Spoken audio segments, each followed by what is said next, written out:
American Rock Show. And Jack, what we like to have our guests who come and visit us do is their rock and roll resume. Tell us your life story, what you're doing.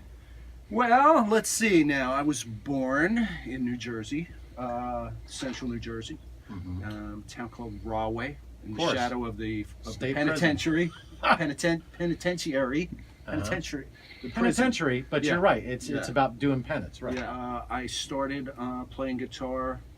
I guess I had played music when I was a little kid. I think my parents had me take saxophone lessons. So I still had like, the things you learn as a child stay with you. So I had that music thing in my body and my soul, I suppose. In your DNA. In my DNA. And I remember getting bored with it at some point and just stopping. But then when I got to my teenage years, I started really being interested in playing guitar. And my dad bought me from some want ad a used Stratocaster. Oh wow! Yeah, I still have. It was from the '60s, and I still have it to this day. It's still my main guitar. It's a great guitar, and I used it on the Tall Stories tour. As a matter of fact, it was one of the guitars on that tour. Anyway, so I took lessons from this amazing jazz guitar teacher named Harry Leahy, who's a bit of a legend in that world, but I was always a rock kid, all right? And I went off, I decided I wanted to go to college and pursue it further, and I chose the University of Miami. They had a really good contemporary music program. Not to mention party scene. And some nice beaches as well. But no, I did take that pretty seriously. And again, that was a jazz sort of based education, but it was also they did a really good job of giving you a thorough sort of contemporary music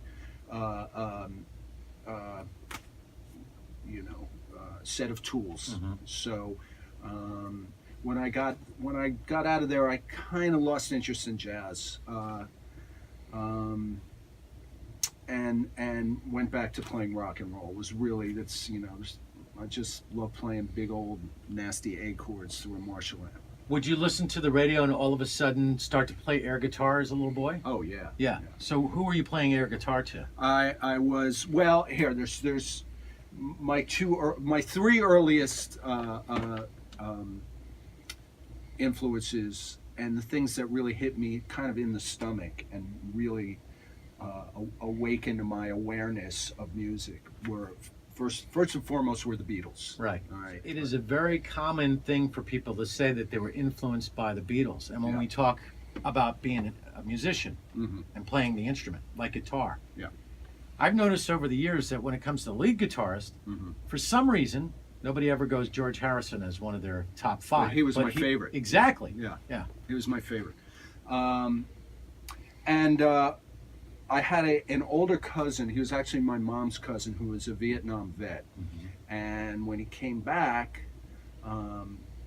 he played me. He said, "You need to listen to this guy." And he played me. Hold on, Jimi Hendrix? No, it was actually Eric Clapton. It was the Cream. Cream. Okay. Yeah. And I remember hearing the solo for Crossroads, and I was just like, I need to be able to play that. And that was a Robert Johnson tune, right? It was. Yeah. It was a Robert Johnson tune. But they, when the Robert Johnson recordings finally came out, which I don't think they came out till the late '80s or early '90s, where they were dug up and there was that box set. You could see how Clapton and Jack Bruce had really twisted his songs around to be something completely different. So Clapton, when I heard Hendrix, I was blown out of the water. I had no idea what that was, and that was incredible stuff. But the guy that really struck me as an artist was Jimmy Page.